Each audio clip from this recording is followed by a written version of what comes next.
r/nosleep. Posted by you/horror_writer_1717.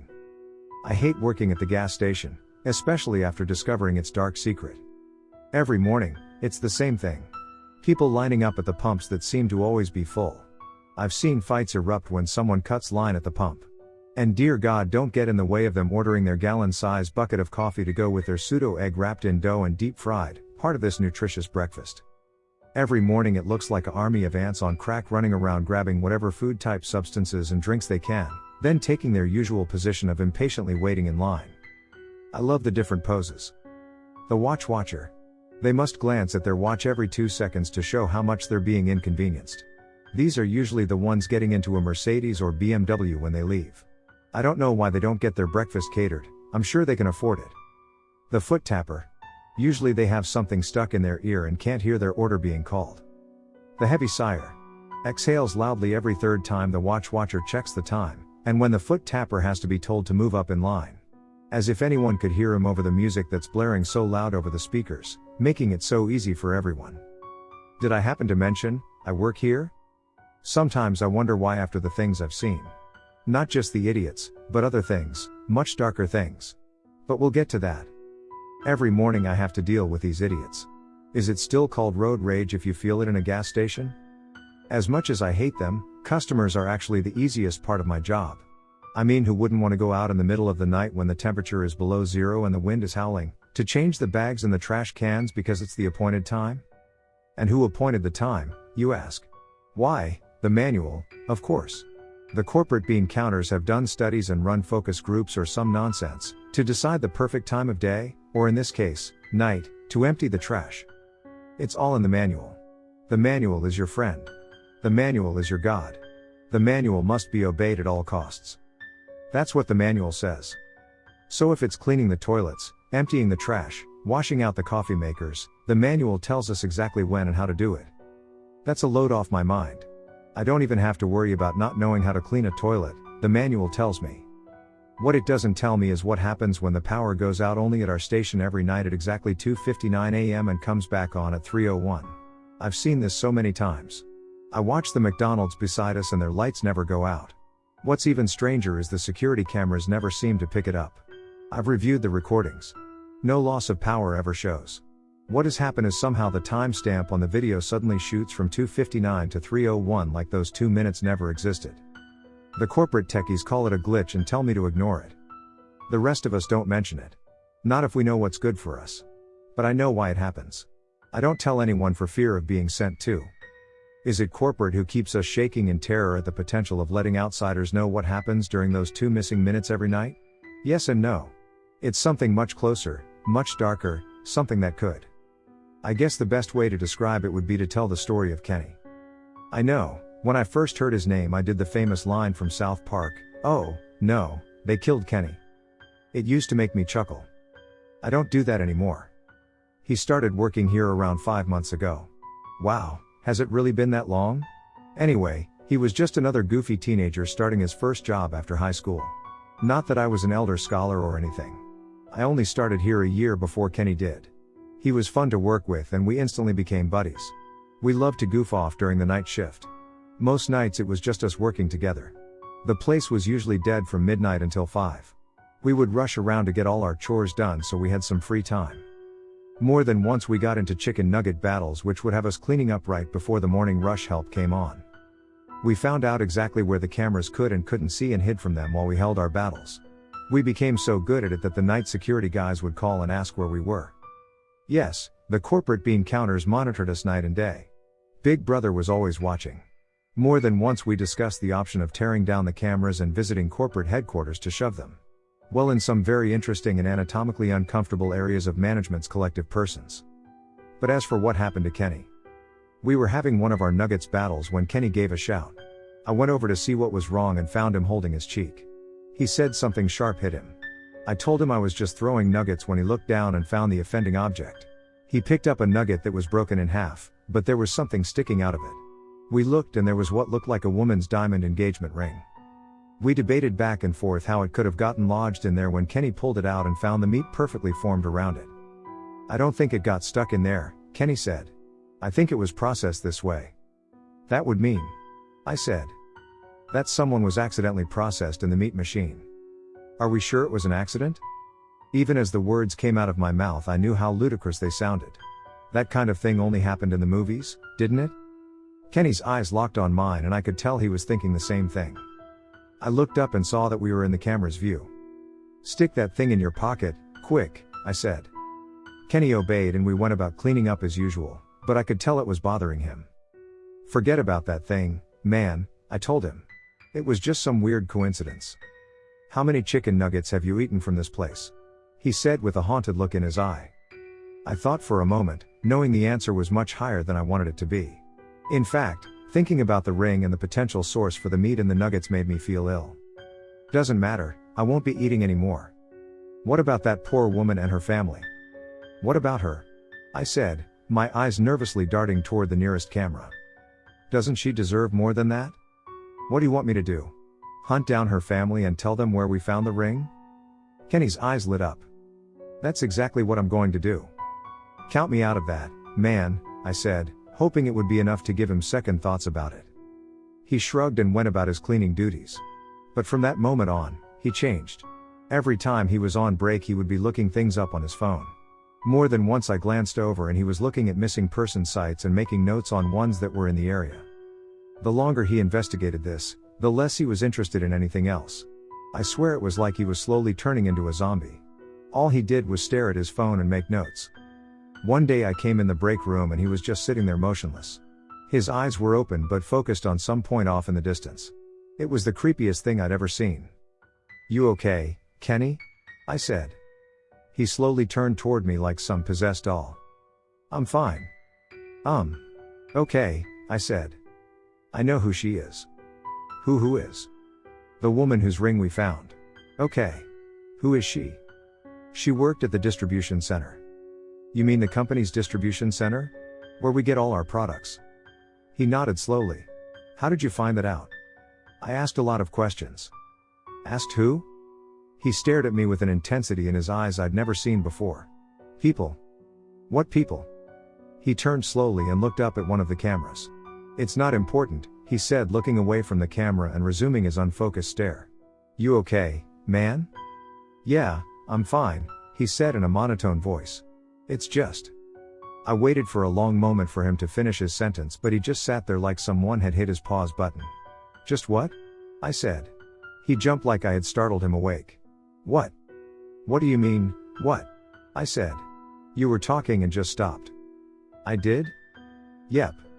What was I saying? That's what I was trying to find out. What?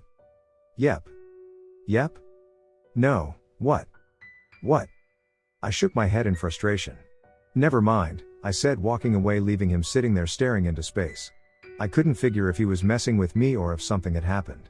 Had he really been tracking down where that ring came from?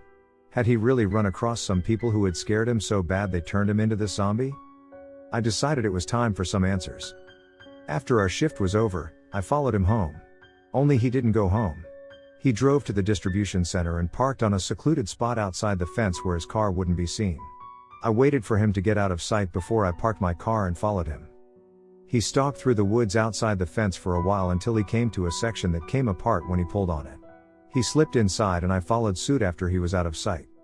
I came around the corner of the massive building and found him sitting at a picnic bench, smoking a cigarette. I stayed back and watched, shocked that I'd never seen him smoke before. I wondered why he would break in here just to smoke a cigarette.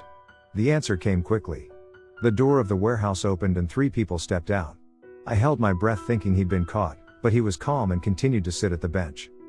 In fact, the people who had come out began talking to him. He even offered one of them a cigarette. It was then I realized they were in the same outfit he was wearing. The company didn't have different uniforms for those who worked at the stations and those who worked in the distribution center. They chatted for a few minutes, then they all got up and went back inside, Kenny included. It was brilliant. He slipped right inside, no fuss, no muss. I figured, what the hell?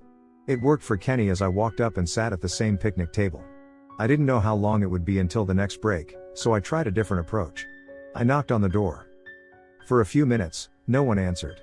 Each time I knocked I became more anxious that a security guard would show up and arrest me for trespassing. Finally, after knocking, the door opened. I stepped back when I saw a security guard standing there. I hesitated. "Well?" the large man said in a deep voice. "Well, what?" was all I could think to answer back. "Well, are you gonna come in or not?" It took my brain a moment to comprehend what he'd said. "Sorry, yes," I said, diving through the door. He shut it behind me with a loud bang. It sounded like my doom. I knew he was onto me. He was just getting me inside so he could contain me and I couldn't get away. I stood there, vapor locked, unable to move for fear of what the guard would do. He stared at me, his eyes boring into mine as though sucking every secret out of me. "What do you think you're doing?" he said. "I don't know what you mean." "Yes you do," he said, folding his arms in front of his massive chest. "No, I promise, I don't know anything," I said, hoping my knees wouldn't start knocking. "All right, enough of this," he said. I started to shake. I'd never been to prison. In fact, I'd never gotten in serious trouble in my life. And now, here I was, breaking and entering. Even though I didn't really break, I just knocked and entered. I wondered if the judge would take that into account. "You've had your break, now get back to work," he said. I stared at him, dumbfounded. "Excuse me? You heard me, the company doesn't pay you to stand around, get back to work." "Yes, sir," I said, feeling the weight of a prison sentence lift from my shoulders. I took a step then stopped. "Which way is it to where they process the chicken nuggets?" The guard rolled his eyes. "Freakin' newbies," he muttered. "Follow the red line." He pointed at the floor where several different colored lines ran down the middle of the hallway and disappeared into the distance. "Thanks," I said, quickly following the red line away from him. It led down a long hallway and right up to a large set of double doors that read, "Processing." I looked left and right, but there was no sign of Kenny. I stepped in through the double doors to a huge room full of conveyor belts. I looked around, but it was impossible to tell anyone apart when they were wearing hairnets and face masks. I hadn't made it 2 steps until I heard, "What do you think you're doing?" A woman, dressed in a white coat, accosted me. "You know you're not supposed to be on the floor without your hairnet and mask on." She shoved a hairnet on my head, then hooked a mask around my ears. "Now where's your station?" I said, my eyes darting around as she watched me impatiently. "How long have you worked here?" she said, seeing my indecision. "First day," I lied. She sighed heavily. "You're not even supposed to be on the floor yet. You have videos to watch." I shrugged. "Wait here," she said. "I'll go find someone to take you upstairs and start your videos." I waited long enough for her to leave the room, then I roamed around trying to find Kenny. I walked past line after line of people sorting through chunks of meat, tossing aside parts that weren't usable, or at least weren't usable for the main product. The bad parts were tossed into plastic bins. As I walked by, I saw some interesting things in the bins. There were little pieces of shiny objects, dark blobs I couldn't identify, rocks, loose change, and I swear I saw a finger.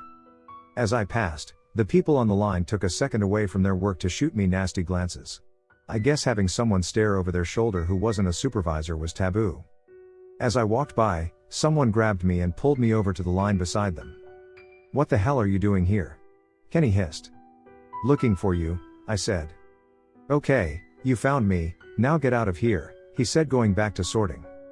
"Not until you tell me what's going on," I said, standing beside him and sorting pieces of meat. "If I promise to tell you everything later, will you leave?" I hesitated. My curiosity had been piqued. "What the hell is going on here?" I said, tossing a piece of rotten-looking meat into a bin. He sighed. "Later. We can't talk about it now." I grimaced, knowing that he wouldn't let me in on the secret. I glared at him when suddenly I saw the supervisor come back and look for me. "Promise me we'll talk about this tonight at work," I said. "I promise." I turned around and walked away from him. She saw me and made a beeline for me. "What were you doing on the line when you haven't been properly trained?" "Deciding." "Deciding what?" "That this job isn't for me," I said, handing her my hairnet and mask. "I quit." She stared at me, jaw hanging open, as I stormed off. I glanced back to see her narrowing her eyes in Kenny's direction. I made my way back out to the hallway and followed the red line back to where I had come into the building. I reached the exit door when I heard a familiar deep voice. "Decided it's not for you, eh?" I turned to see the security guard who had at me on the way in. "That job's not for anyone," I said. "Yeah, it's no tiptoe through the tulips." "What?" "It's an old saying, never mind. Why are you going out this way?" I suddenly remembered I was on the wrong side of the building. I figured I'd walk around to get some fresh air. He narrowed his eyes at me.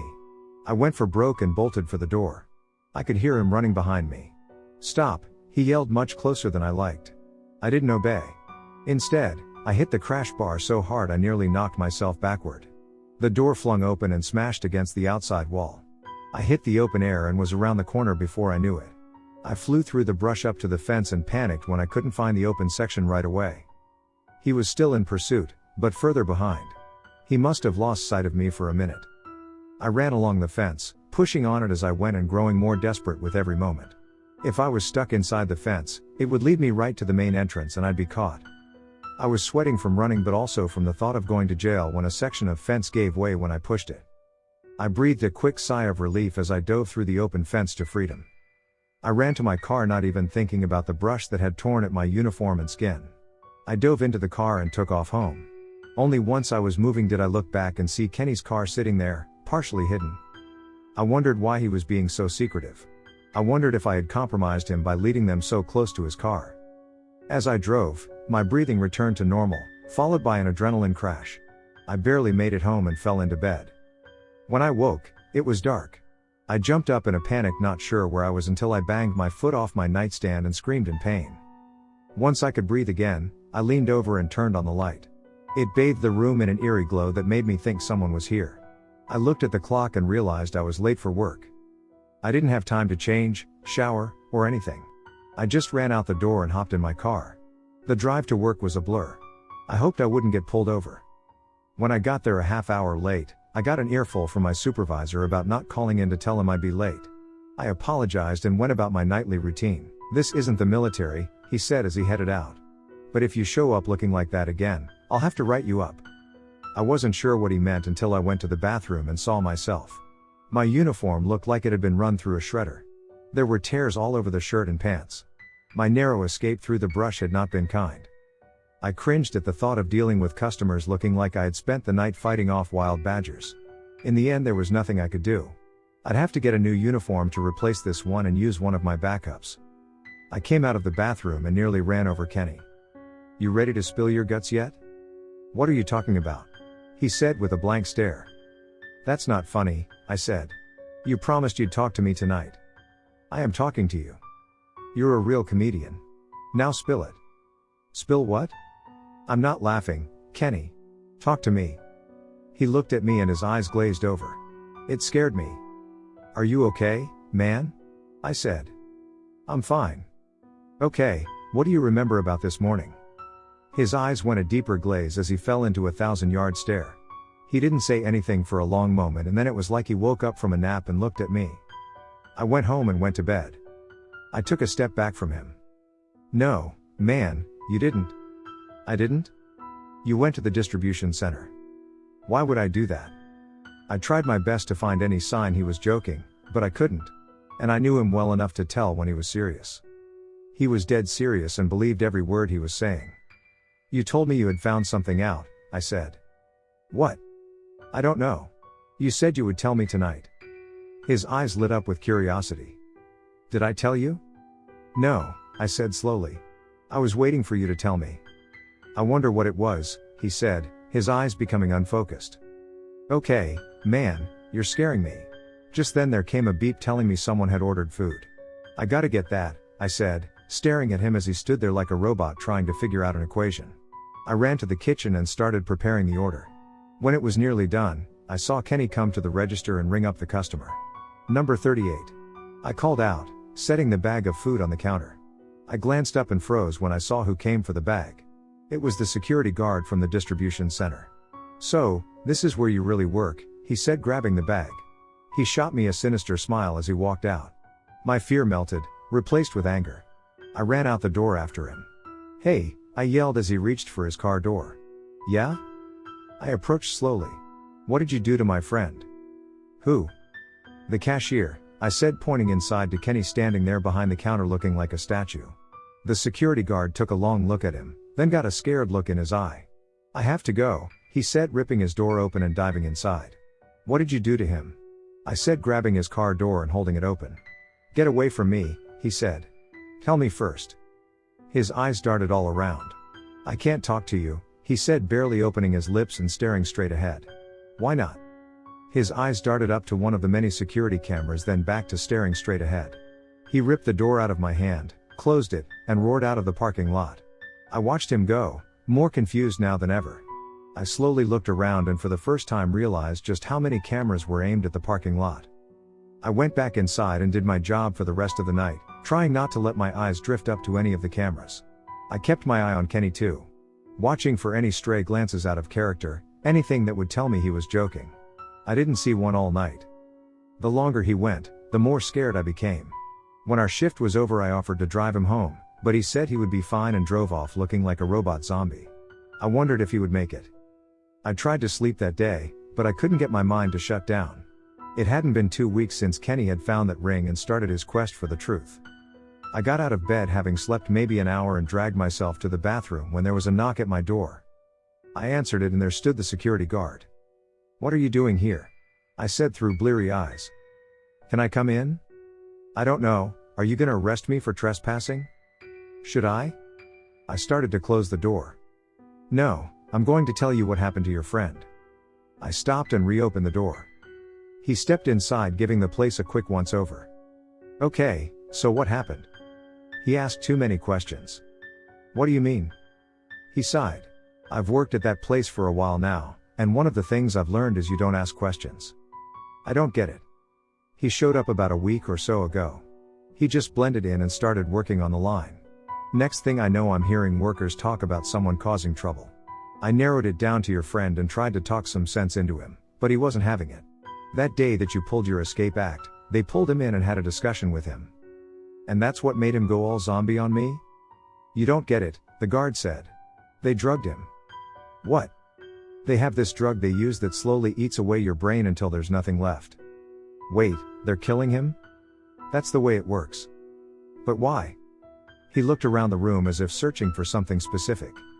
"Do you have an Alexa or any other stuff like that?" "No, just my phone." "Give it to me." I hesitantly handed him my phone and he proceeded to remove the battery. "If they find out I'm telling you this, I'll be next." "Telling me what?" "The chickens." "What about them?" "They aren't chickens." "What the hell are you talking about?" "They have a system. They drive unmarked white vans out into the streets, round up homeless people and take them to the distribution center. Once they have them there, they give them a much more powerful dose of the drug your friend is on. It kills their brains within hours. Then they process what's left." I stared at him for a long time. "So, you're saying the chicken nuggets aren't chicken?" I ran to the bathroom and vomited in the toilet. When I came back out, he hadn't moved. "That can't be real," I said. "That's horror movie stuff. You might be surprised how much stuff you see in movies that's secretly real." "So, you're saying my friend was poisoned?" He nodded. "Because he asked too many questions." He nodded again. "Then why is he still alive?" "I don't know. Maybe as a warning to you." "Me?" "You were there too. That's how they work. They can get to you anywhere. They can slip it into your food or drink. They can mail you a letter with the drug on it. They can slip it on your car's door handle. It isn't just street people they grab. Protesters, whistleblowers, anyone who threatens their business. Do you know how many people disappear in this city every day?" "No. Let's just say they process a lot of chicken." "What about all those workers? Wouldn't they know it wasn't chicken?" "They give them a lower dose, just enough to keep them from asking questions." I looked around the room. "Okay, where's the hidden camera?" His eyes darted around. "What camera?" "The one for the reality show or whatever you and Kenny are in on to prank me." "You don't believe me?" "I don't believe you." He hung his head. "I stuck my neck out to come warn you." "Well, I appreciate the warning," I said sarcastically. He turned and walked to the door. "Just keep an eye on your friend," he said, opening the door. "And watch out for white vans." He closed the door behind him.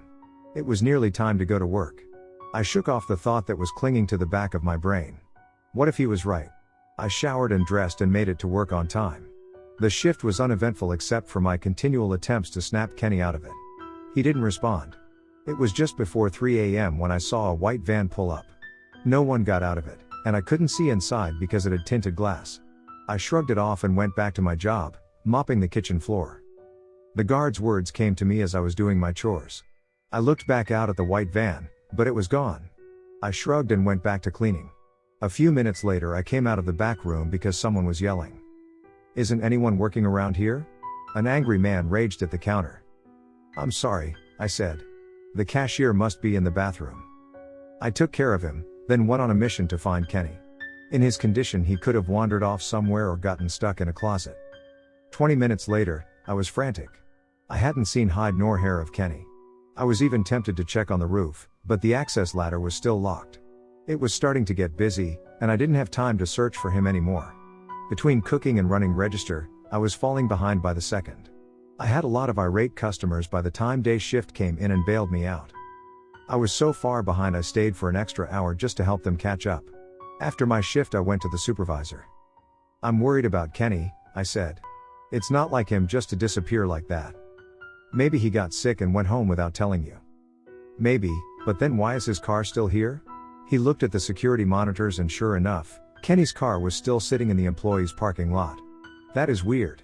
Tell you what, if he calls in I'll give you a call." "Fair enough," I said, yawning. I drove home and fell into a deep sleep. When I woke, I felt more refreshed than I had in days. I went into work that night expecting to find Kenny there laughing at me for falling for such an awesome prank. He wasn't there. Instead, I had someone from day shift who had volunteered to work overtime. For 3 days, Kenny didn't show up. On the 4th day, I got a surprise. In the morning I was making food orders when I called an order number and the guard walked up to take his food. "Hey, have you seen Kenny at all?" I said. "I'm sorry, do I know you?" he said. "Ha ha, very funny. Seriously," I said, leaning closer. "Do you think they did something to him?" "Who did what to who?" I looked into his eyes and let go of his bag of food. He had the same vacant stare Kenny did just before he disappeared. "You have a good day now," he said with a smile before walking out. I suddenly felt surrounded and alone at the same time. I glanced up at one of the cameras. As its mechanical eye stared back at me. I stopped questioning what happened to Kenny. Deep down, I knew. They towed his car out of the lot. I don't know where it went to. Maybe there's a corporate car crusher for the vehicles of their victims. The worst part is they continue to get away with it. I wish there was some way I could prove what I know.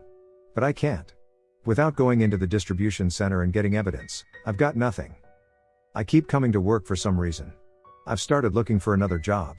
I've written this all down in hopes that someday someone might be able to use it.